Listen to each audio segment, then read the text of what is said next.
तो दोस्तों आज मैं आपके लिए लेकर आया हूँ गाइस जो आपका कल हिंदी का पेपर होने वाला है गाइस 12th क्लास का। तो वो गाइस पहले से ही आ चुका है। तो गाइस आप जल्दी से इस पेपर को देख लीजिए और इसके राइट आंसर भी मैं गाइस आपको इस वीडियो में बताने वाला हूँ। तो जल्दी से गाइस आपको रात में इसको पूरा कर लेना है। सुबह गाइस अगर पेपर देने जाओगे तो आपको यही देखने को मिलेगा। तो चलिए गाइस हम चलते हैं। सामने आपको फ्रंट पे दिख रहा होगा गाइस ये हिंदी का पेपर है, ठीक है।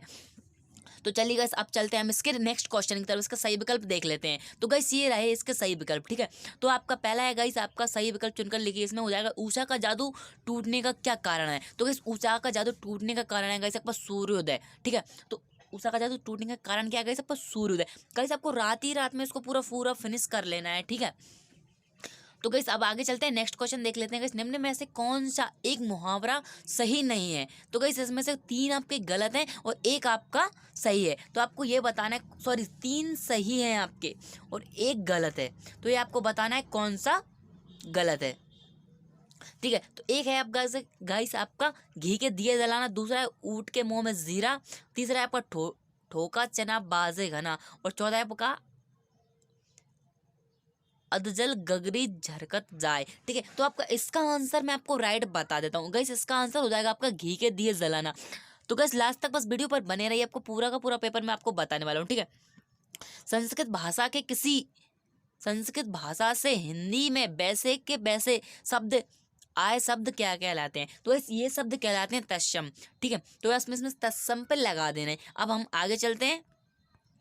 तो गाइस आपका नेक्स्ट है आपका यशोधर बाबू अपने परिवार से क्या अपेक्षा करते थे। तो गाइस अपने परिवार से अपेक्षा करते थे कि सम्मान करें, ठीक है। तो इसमें आपका सम्मान करें आ जाएगा तीसरा वाला। नेक्स्ट देख लेते हैं, हिंदी कहानी के विकास में मील के पत्थर कौन सी कहानी मानी जाती है। तो इसमें कौन सी कहानी मानी जाती है ये गाइस आपको ढूंढ के देना है, ठीक है। तो नेक्स्ट देख लेते हैं, बाबा साहब के अनुसार आदर्श समाज की स्थापना के लिए जरूरी है। तो इस क्या जरूरी है तो ये आपको बताना है। ये कैसे इसमें से आपका उपरोक्त तो सभी आ जाएगा, ठीक है। इसका उपरोक्त तो सभी हो जाएगा। अब हम आगे देख लेते हैं, आपके रिक्त स्थान को देख लेते हैं। हिंदी का पहला महाकाव्य है, तो इस कौन सा है ये आपको बताना है। प्रतिभा रासो है या फिर महाभारत है, ठीक है। और आगे देख ले, मनुष्य अपनी खाली स्थान मनोवर्ती के कारण अनावश्यक खरीदी करता है, आर्थिक या सामाजिक। तो गाइस इसमें हो जाएगा आपका आर्थिक करता है, ठीक है। नेक्स्ट देख लेते हैं, भजन इमारत में खालिस्तान खंबे होते हैं। गाइस कितने होते हैं गाइस आपके 20 होते हैं, ठीक है। और संदेह एवं संभावना प्रकट करने वाले वाक्य कहलाते हैं, क्या कहलाते हैं, संदेहवाचक, ठीक है। अगला देख ले, महादेवी वर्मा का जन्म उत्तर प्रदेश के खालिस्तान में हुआ था। तो कहाँ हुआ था गाइस आपका फिरकपुरी में, ठीक है। आनंद की पाठशाला खालिस्तान से लगती थी, कितने बजे से लगती थी गाइस 11 बजे से। आधुनिक काल के जनक खालिस्तान को माने जाते, किसके माने जाते कि भारतेंदु हरिश्चंद्र को, ठीक है। नेक्स्ट देख लेते हैं गाइस हमका। वीडियो अच्छा लगा तो पक्का लाइक ठोक देना एक, और चैनल को सब्सक्राइब तो कर ही देना। सही जोड़ियां मिला लेते हैं गाइस आपका शब्द गुण। तो गाइस शब्द गुण का इसमें क्या हो जाएगा ये अभी आपको पता नहीं, ठीक है। अगले देख, अतीत के दबे पांव, ये क्या है गाइस आपको पता नहीं, ठीक है। पहलवान की ढोलक ये भी पता नहीं। समाचार लेखन के ये भी पता नहीं। हिंदी भाषा की लिपि कौन सी होती है गाइस, इसका हो जाएगा गाइस आपका स्तंभ लेखन, सॉरी हाँ।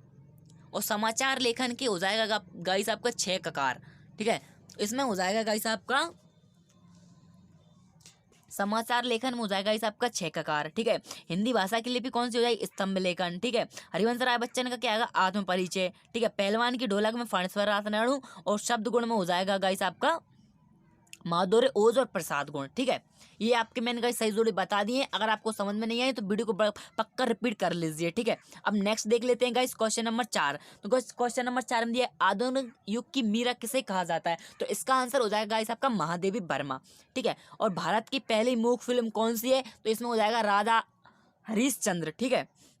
संचारी भावों की संख्या कितनी मानी जाती है, तो इसका हो जाएगा गाइस आपका 33, ठीक है। खुदाई से प्राप्त गेहूं का रंग कैसा होता है, तो गाइस इसका आंसर भी मैं आपको बताने वाला हूं। इसका हो जाएगा आपका काला, ठीक है। खुदाई से प्राप्त गेहूं का रंग होता है काला, ठीक है।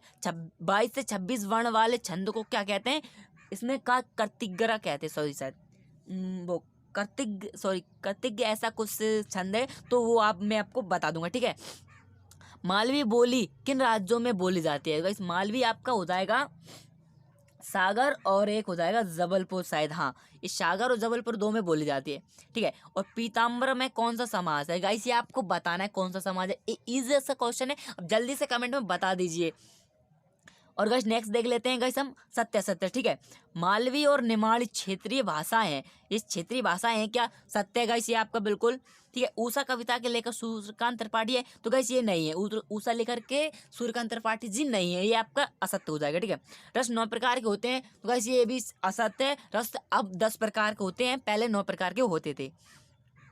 संचारी भावों की संख्या कितनी मानी गई है, सॉरी ये नहीं, ये आएगा आपका कि श्लेष अलंकार में एक ही शब्द के अनेक अर्थ होते हैं, तो गाइस ये मेरे को पता नहीं है, आपको जब मैं बताऊंगा, ठीक है। पंचवटी में द्विगु समास होता है, ये सत्य है, ठीक है, पंचवटी में द्विगु समास होता है। और हिंदी देश की राष्ट्रीय भाषा है, तो गाइस ये सही है, राष्ट्रीय भाषा है हिंदी देश की, सॉरी राष्ट्रीय भाषा नहीं है, ये मातृभाषा है हिंदी देश की, हाँ मातृभाषा और राष्ट्रीय भाषा कुछ कॉमन वाला, ठीक है। आगे देख लेते हैं। भक्ति काल की कोई 2 विशेषताएं बतानी है गाइस आपको, और प्रयोगवाद की 2 विशेषताएं, तो गाइस इनके क्वेश्चनों के आंसर गाइस मैं आपको आपकी कमेंट पर बताऊंगा, ठीक है। आप गाइस कमेंट कीजिए, अगर आपको इसका सॉल्यूशन चाहिए तो इसका सॉल्यूशन आपको मिलेगा, ठीक है। कल आपको यही का यही देखने को मिलेगा, यही क्वेश्चन मिलेंगे, यही very very most important question आपको देखने को मिलेंगे। तो गोस्वामी तुलसीदास सूर्यकांत त्रिपाठी निराला जी की 2 रचनाएं या काव्यगत विशेषताएं लिखी, ये आपको लिखना है। और देख लेते हैं, आग से रोटियां सेकने के लिए माँ ने बेटे को सचेत करना क्यों जरूरी समझा, ये गाइस आपके क्वेश्चन है, तो गाइस इनको आप पढ़ लीजिए, ठीक है।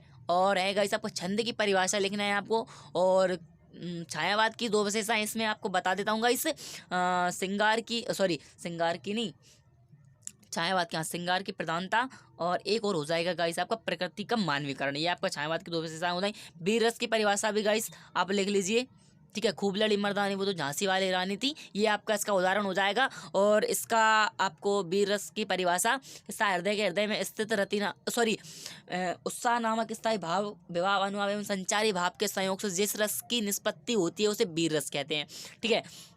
आगे देख लेते हैं, पायो नाम चारु चितमणि से कवि का क्या आशय, या गाइस आपको देख लेना है। आगे चलते हैं, लेखक स्वयं प्रकाश एवं लेखिका मुन्नी भंडारी की 2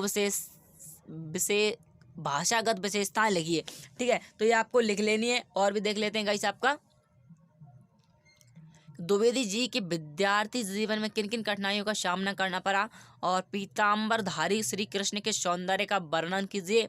हास्य रस की परिभाषा किसी एक उदाहरण द्वारा समझाइए, ठीक है। नई और पुरानी सभ्यता में कवि ने क्या अंतर बदलाया है, ठीक है। हस्तिनापुर के संपर्क के पश्चात श्री कृष्ण को जो अनुभव हुआ उसे अपने शब्दों में लिखिए। श्री कृष्ण को 16 कलाओं का अवतार क्यों कहा गया है, ठीक है। स्वामी विवेकानंद जी से निवेदिता की मुलाकात कब, कहाँ और कैसे हुई, ठीक है। वर्तमान स्थिति में मानव संबंध के बारे में कवि के विचारों का उल्लेख कीजिए। आपको पूरे के पूरे आंसर गाइस आपको मिलेंगे, बस आप कमेंट में बताइए कि आपको इसका सॉल्यूशन चाहिए क्या।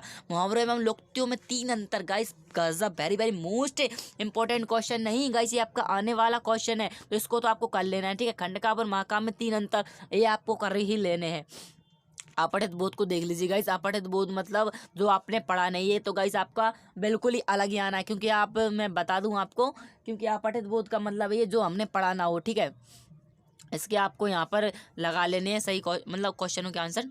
अब देख लेंगे 19 नंबर, लेखिका मुन्नी भंडारी की साहित्यिक व्यक्तित्व पर अनुच्छेद लिखिए, ठीक है। 2 मित्रों के बीच मेरी प्रिय कहानी विषय का संवाद, ठीक है। और ये है गाइस आपका 20 नंबर का, ये गाइस आधा के असल प्रकाश तो हमारे जीवन में छिपा है, सृजन का प्रकाश आदमी का आचरण, तो इसको आपको पढ़ लेना है अच्छी तरीके से, ठीक है। यही आपका आने वाला है। और इसमें थोड़ा सा और दिया है, इनके आंसर देख लीजिएगा। संदर्भ प्रसंग सहित व्याख्या कीजिए, आपका 21 नंबर का, इसमें संदर्भ प्रसंग सहित आपको व्याख्या करनी है।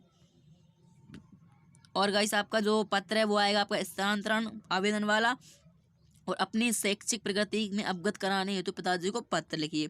ये गाइस आपके आने हैं क्वेश्चन, तो जल्दी से। और गाइस आपका निबंध बाओ में आपका कोरोना वाला निबंध तो आना ही आना है गाइस, मैंने आपको बताए, इनको आपको जरूर से जरूर कर लेना पूरे के पूरे। गाइस आपको इनके अगर इसका PDF चाहिए तो लिंक आपको डिस्क्रिप्शन में मिल जाएगी, डिस्क्रिप्शन में टेलीग्राम को ज्वाइन कर लीजिए, वहाँ पर आपको इसका पूरा का पूरा PDF मिल जाएगा। तो ठीक है, मिलते हैं नेक्स्ट वीडियो में, जब तक के लिए ऑल द बेस्ट।